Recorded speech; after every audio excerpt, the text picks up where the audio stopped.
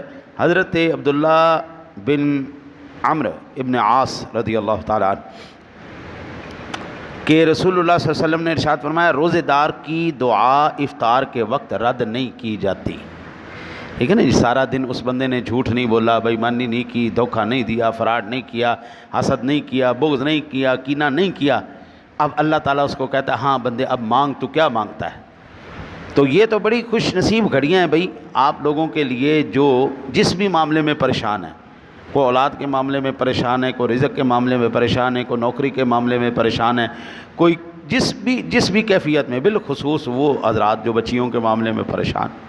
شادی ہو گئی ہے لیکن گھریلو حالات ان کے ٹھیک نہیں ہیں، لڑائیاں جھگڑے پریشانیاں ان کو گھیرے ہوئے ہیں. تو یہ تو بڑے مبارک گھڑیاں ہیں. پھر پتہ نہیں زندگی میں دوبارہ نصیب ہو نہ ہو تو روزہ افطار کرنے سے پہلے یہ دعائیں ساری مانگ لو، اللہ سے مانگو. دیکھو انشاءاللہ وہ کیسے رحمت کے دروازے کھولتا ہے.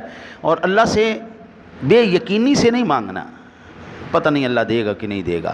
نہیں نہیں نہیں نہیں نہیں، یقین کے ساتھ، یقین جیسا بچہ اپنی ماں سے دودھ مانگتا ہے اور یقین کے ساتھ مانگتا ہے، اس کو پتہ ہے میری ماں دے گی مجھے، اس یقین کے ساتھ اللہ سے دعا مانگو، اللہ دے گا تمہیں. بھائی اس در کے علاوہ دینے والا کون ہے؟ ہاں جی. میں نے رات کو بھی عرض کیا تھا ہم نے اپنے بزرگوں کو، بابوں کو اللہ کے آگے کھڑا کر دیا ہے. ہم اللہ سے مانگنے میں شرم کرتے ہیں لیکن داتا صاحب سے مانگنے میں ہمیں کوئی شرم نہیں آتی، غوث پاک سے مانگنے میں ہمیں کوئی شرم نہیں آتی. اللہ کے بندے اللہ اللہ ہے، بندہ بندہ ہے. اللہ تعالیٰ نے ہی اس بندے کو عطا فرمایا ہے تو وہ تجھے نہیں دے سکتا، مانگنا اسے. ہاں ہم وسیلے کے قائل ہیں، آپ وسیلہ دیں. وہ تیرے ایک نیک بندے تھے، تیری بارگاہ میں مقبول ہوئے تو مولا ان کے وسیلے سے ہمیں بھی دے دے. ٹھیک ہے نہیں، مانگو اللہ سے. عن ابی ہریرہ قال قال رسول اللہ صلی اللہ علیہ وسلم ثلاثۃ لا ترد دعوتهم الامام العادل والصائم حتى يفطر ودعوة المظلوم يرفعها الله دون الغمام يوم القيامة وتفتح لها ابواب السماء ويقول بعزتي لانصرنك ولو بعد حين.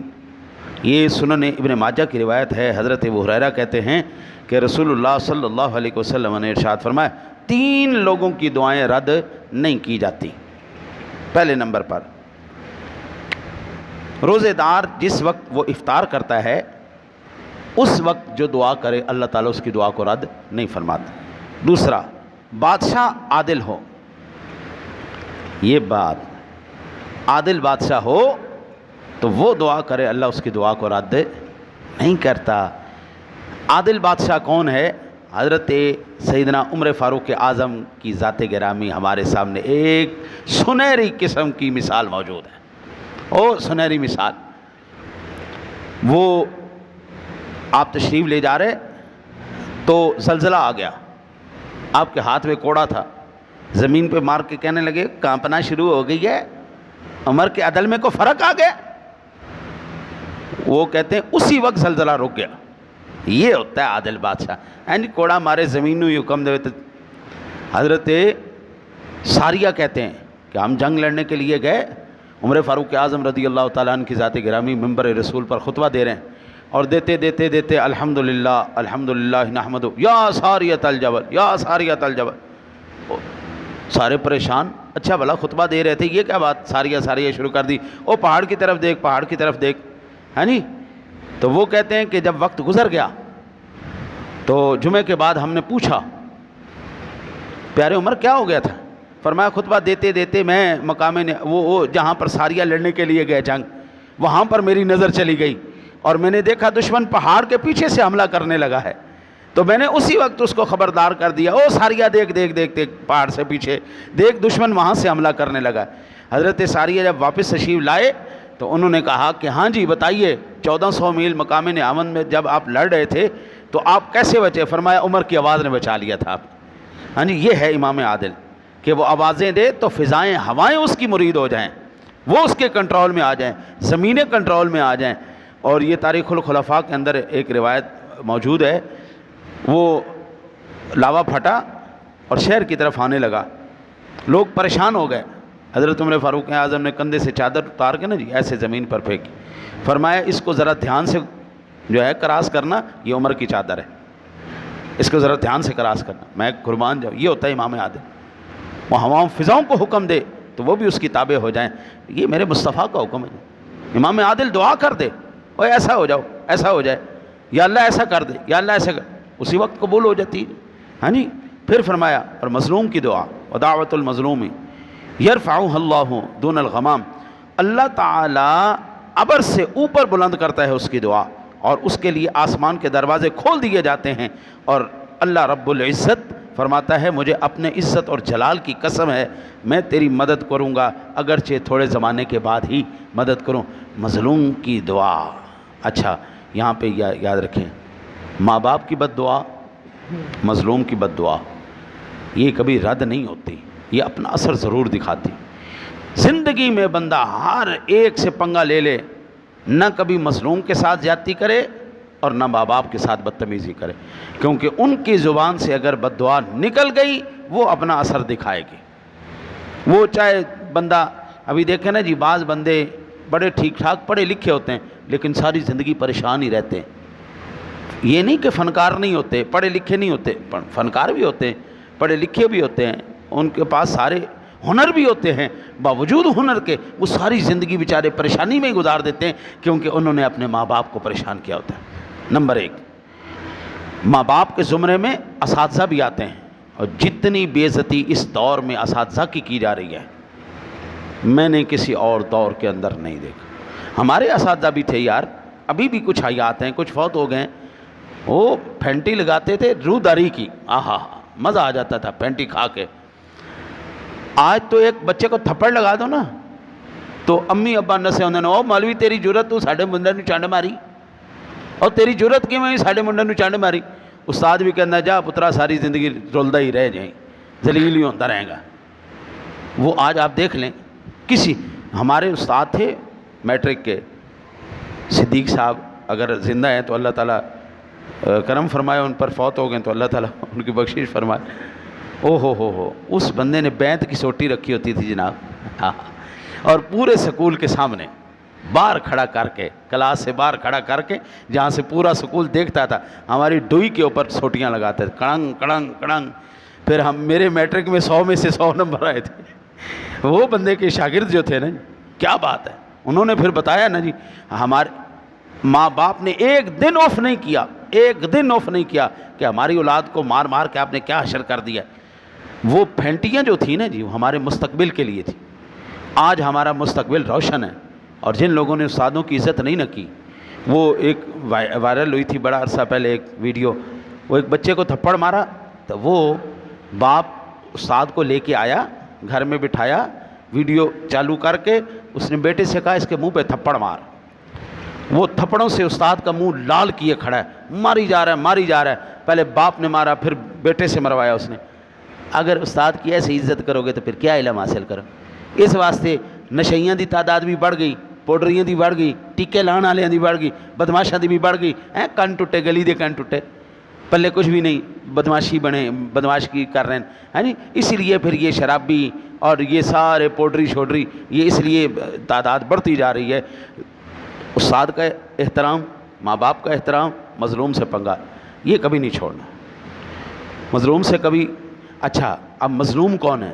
ایک بندے نے گالی دی، ٹھیک ہے جی، اب جس نے آپ کو گالی دی آپ مظلوم ہو گئے، وہ ظالم ہو گیا۔ ہماری طبیعت ایسی ہے کہ ہمیں کوئی ایک گالی دے تو ہم 10-12 گالیاں دیے بغیر رہنے بھی نہیں، اور جس نے اب زیادہ گالی دے دی اب وہ ظالم ہو گیا، اگلا مظلوم ہو گیا۔ جس نے زیادتی زیادہ کر لی وہ ظالم ہو گئے۔ اس لیے یہ چیزیں چھوٹی چھوٹی ہیں لیکن ان کے نتائج بڑے بڑے بھیانک نکلتے ہیں. اللہ سے دعا ہے اللہ آپ کو مجھے عمل کی توفیق نصیب فرمائے.